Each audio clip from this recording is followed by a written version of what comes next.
Te cuento que el 70% de personas sufren de esta enfermedad y no saben lo que padecen, conocido como una de las enfermedades silenciosas, el bruxismo. ¿Pero qué es el bruxismo?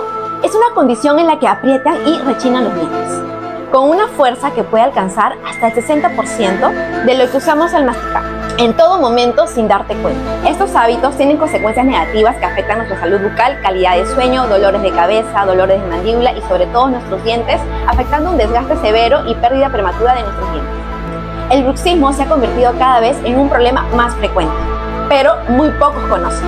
Tranquilos, eso tiene una solución. Escríbenos para más información.